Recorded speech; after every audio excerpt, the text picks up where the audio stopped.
Hi everyone, and welcome back to the second video podcast episode of Safe Harbor. It's also the sixth podcast of Safe Harbor, and today I'm going to talk about the importance of emotions and the role that they play in our lives.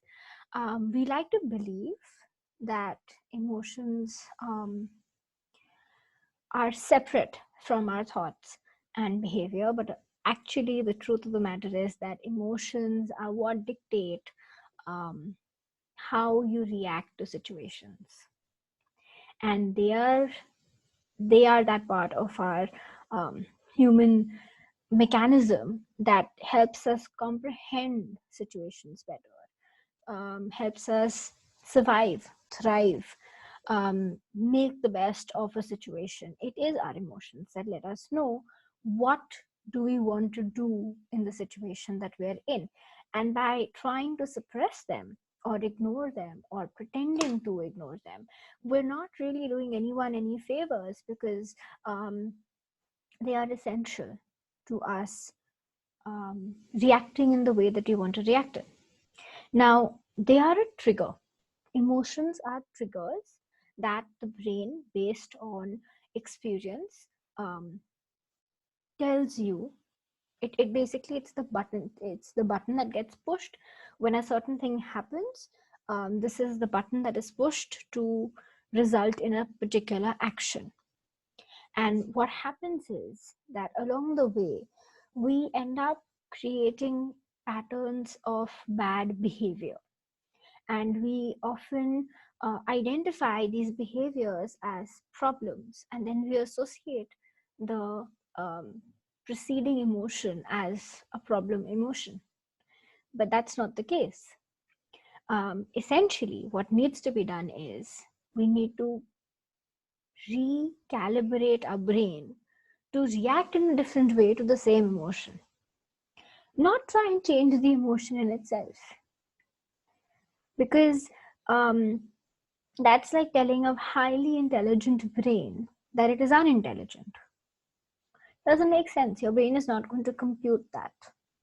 Um, if something is dangerous and causes fear, you are going to feel fear. What we're going through right now with the coronavirus across the world, it is causing anxiety. Now, for you to tell your brain, I shouldn't be anxious about this, um, your brain's gonna say, whatever, I am going to be anxious because this is something worth being anxious about. However, what do you do next? That's the crucial question. And that's why it's important to not try and suppress our emotions, but take stock of our subsequent actions, our reaction to the emotion, and try and um, understand what is the ideal reaction that we would want to have to this emotion. And also, it is part of speaking your truth to show your emotion. When you have an emotion inside you and you do not release it in any way, at some point of time, it is going to sit and fester. If you're feeling sad, you have to feel the sadness to release it. If you are feeling angry, you have to feel the anger to release it. If you are feeling happy, again, you have to feel the happiness to release it. When we don't do these things, it causes not only mental issues but even physiological issues. Various kinds of skin infections are related to suppression of emotions. Eczema is one of them. Or hair fall. That's another thing. Because you are holding that energy inside, you're not releasing it. Even if it is a positive energy. Emotion, after all, is an instigation of energy. So now there's energy that's created. Now you decided that, okay, when I'm angry, I punch people in the face. And you've told yourself, you know what, I'm not going to punch people in the face anymore. And you manage to control yourself. But you don't release the anger elsewhere. Now you're holding on to the anger. And there is a only so much that you can hold on to. After all, our physical body is finite,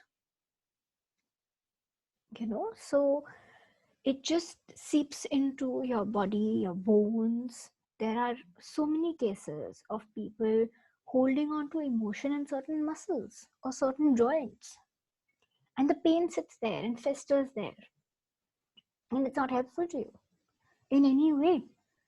So I often have people talk about being emotional as a negative thing.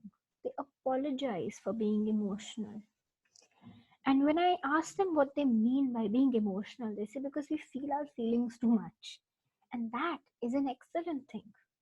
What you do with that feeling, what you choose to, um, you choose your reaction to be post this feeling is what is crucial, what needs to be understood and analyzed and uh, updated from time to time. You cannot continue reacting the way you were reacting to something when you were 5 years old, when you're 50. So perhaps when you were angry, when you were 5 years old, you got down on your hands and knees and banged your fists on the floor. When you're 50, that anger now has to be maybe going out for a really brisk walk or um, exercise of some sort, or maybe watching something and really feeling the anger along with the movie and abusing the people on the screen and getting it out of your system, or just locking yourself in a room or your car and taking out that emotion. If it's sadness and you feel that if I feel sad in front of these people, or I cry, or I show this kind of an emotion, it's going to make me look weak. That's your call. You don't have to share your emotions with everybody. You can do it in private, but you need to do it. You need to feel your feelings to the full extent so that you don't have any plumbing issues. This is exactly like when we have a clogged drain at home.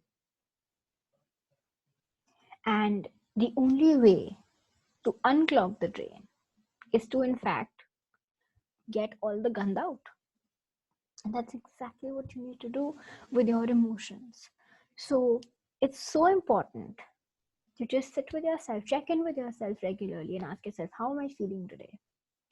What is my predominant emotion today?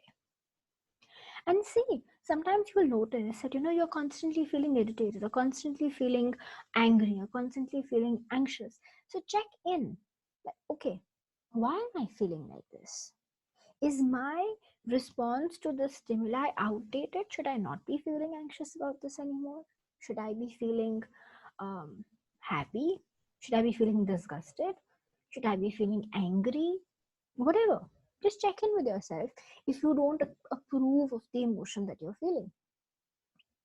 But you need to accept it regardless. Even if you feel like, oh my God, I'm so silly that I'm sad about this, you need to acknowledge that you're feeling sad.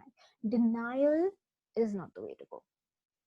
And I know that this is something that a lot of us are having trouble with when we're sitting at home, sometimes in close quarters with our family members, and we may not be used to maybe feeling a lot of emotions and we don't know how to communicate them. So what ends up happening is if we just communicate anger or mistrust or whatever, we don't usually communicate what triggered us to feel this way. We just say, I'm angry, I'm angry, I'm angry, I'm angry. Yelling at a person, all they can hear is, I'm angry, I'm angry, I'm angry. Or when you're looking really sad, all they can hear is, I'm sad, I'm sad, I'm sad. But that's for you. That's not for the other people. For the other person, it's important for them to know what caused this in you. Otherwise, they can't help you in any way whatsoever. So this is my message for the day.